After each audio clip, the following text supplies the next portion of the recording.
Boker Tov, nous sommes le 28 décembre 2017, le 9 Tevet 5778, Daniel Haïk au micro, David Amara à la technique. Heureux de vous retrouver ce matin sur Studio Kalita pour cette heure d'actualité, une heure d'actualité qui va débuter dans quelques instants par les principaux titres de la matinée. Ensuite, vers 8h10, 8h15, nous serons en ligne avec notre invité, l'invité de la rédaction ce matin, qui sera le Rav Yehuda Ben Ishai, rabbin de la communauté Emouna Shelema du quartier de Baka à Jérusalem. Nous parlerons avec lui de l'implication des rabbins de la mouvance sioniste religieuse dans les manifestations contre la corruption, on va dire contre le pouvoir actuel. Nous en parlerons, c'est véritablement, comme nous allons le voir dans quelques instants, à la fois l'actualité brûlante et une réflexion intellectuelle et spirituelle sur la nature de l'état de droit qu'est l'état d'Israël que nous vous proposerons dans le cadre de cette discussion avec le Rav Ben Ishai, donc vers 8h15. Vers 8h30, Eliana Gurfinkel nous présentera sa chronique Un jour notre histoire. Vers 8h40, je vous présenterai la revue de la presse et des médias israéliens. Et vers 8h50, notre second invité sera le président du CRIF, Francis Khalifa, qui réagira sur notre antenne à l'affaire Youpi, du nom de ce fameux magazine qui a voulu faire croire aux enfants français qu'Israël n'était pas un pays comme les autres, un magazine qui a été entre-temps retiré de la vente. Nous parlerons de ce débat, de cette polémique au sein de la communauté, de ce qui s'est passé au sein de la communauté et de la réaction de la communauté face à cette affaire Youpi. Donc en France. Nous en reparlerons donc vers la fin de cette heure d'actualité. Pour l'instant, les grands titres de l'actualité de ce matin. Eh bien, sachez que cela fait 30 heures, plus de 30 heures, que la Knesset débat sans discontinuer de cette fameuse loi sur les recommandations de la police. 30 heures, c'est presque du jamais vu. Les députés de l'opposition saisissent le droit que leur offre la loi de faire durer les débats au maximum dans l'espoir soit de reporter ce vote sur la loi de recommandation, soit de surprendre la coalition en lui tendant une embuscade parlementaire et en déclenchant le vote alors que l'opposition est majoritaire dans l'hémicycle. Cela s'appelle en hébreu filibuster, ou c'est même tiré donc bien entendu de l'anglais du nom d'un élu, d'un sénateur américain qui le premier il y a bien longtemps avait utilisé cette technique.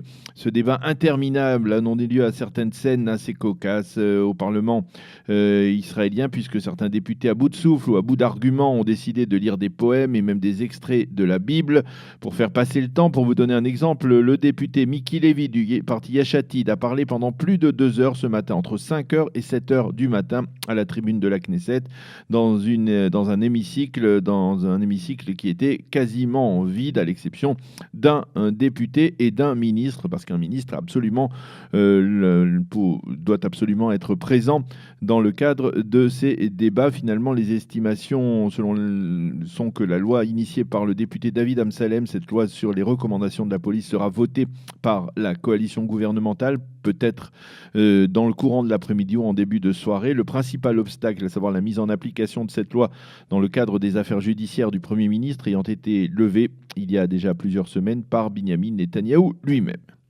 Et alors que la Knesset poursuit ce marathon parlementaire, le Premier ministre, lui, a reçu hier en fin d'après-midi certains rabbins influents de la mouvance sioniste religieuse, parmi lesquels le Rav Chaim Druckmann, le Roch des Yeshivot du Bnei Akiva, qui a plus de 80 ans, le Rav David Stav, le Rav de la commune de la ville de Modi'in, et le Rav Eli Sadan, le fondateur et directeur de la célèbre Mechina, école préparatoire à l'armée d'Eli. Le Premier ministre leur a demandé de le soutenir face à ce qu'il a appelé les tentatives de l'opposition de le destituer non pas dans les urnes, mais sur les places publiques. La plupart des rabbins ont soutenu le Premier ministre.